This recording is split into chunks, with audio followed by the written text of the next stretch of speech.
this Leonard Zelig, that seemed to create such diverse impressions everywhere. All that was known of him was that he was the son of a Yiddish actor named Morris Zelig. As Puck in the orthodox version of A Midsummer Night's Dream was coolly received. The elder Zelig's second marriage is marked by constant, violent quarreling. So much so that although the family lives over a bowling alley, it is the bowling alley that complains of noise.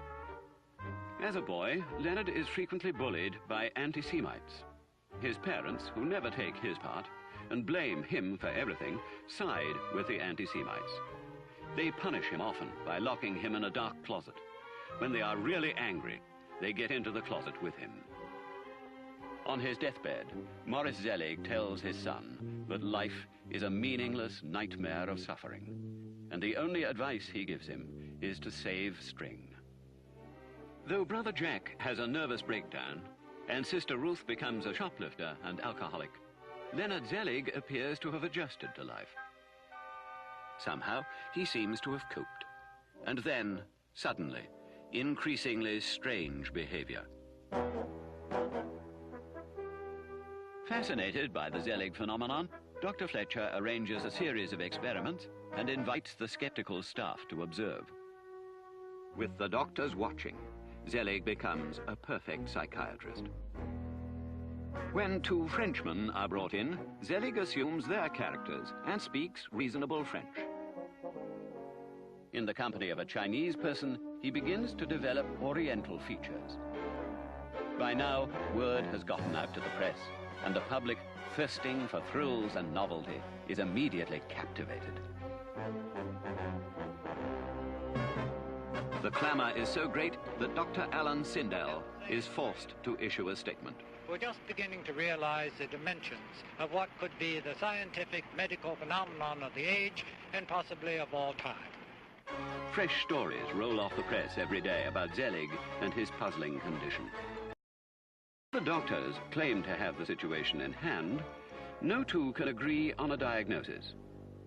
I'm convinced that it's glandular in nature, and although there's no evidence now of any misfunction, I'm sure that further tests will show a problem in the secretions. I'm certain it's something he picked up from eating Mexican food. This manifestation is neurological in origin. Now, this patient is suffering from brain tumor, and I should not be surprised if within several weeks he died. Now, we have not as yet been able to locate the tumor, but we're still looking.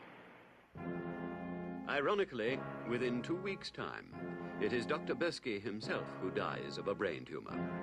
Leonard Zelig is fine. Throughout the weeks of testing and speculation, Eudora Fletcher begins to feel that the patient might be suffering not from a physiological disorder, but from a psychological one. It is Zelig's unstable makeup, she suggests, that accounts for his metamorphoses. The governing board of doctors is hostile to her notion. They conclude that Zelig's malady can be traced to poor alignment of the vertebrae. Tests prove them wrong and cause a temporary problem for the patient. Now the press and public hang on every bit of news, thoroughly absorbed in the real-life drama.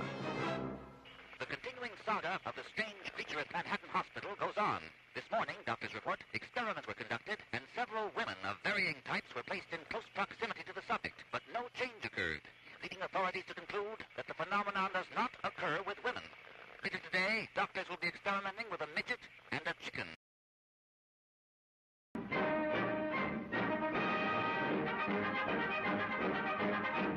Leonard Zelig continues to astound scientists at New York's Manhattan Hospital, where numerous tests have led nowhere in determining the nature of this astonishing manifestation. He is confronted by two overweight men at the request of the doctors. As the men discuss their obesity, an initially reticent Zelig joins in, swelling himself to a miraculous 250 pounds.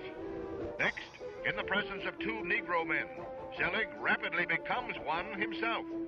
What will they think of next? Meanwhile, Americans all over have their own reactions. I wish I could be Lenny Zilwick, the changing man, and be different people, and maybe someday my wishes will come true. Leonard Zelig is one of the finest gentlemen in the United States of America, He is the cat's pajamas.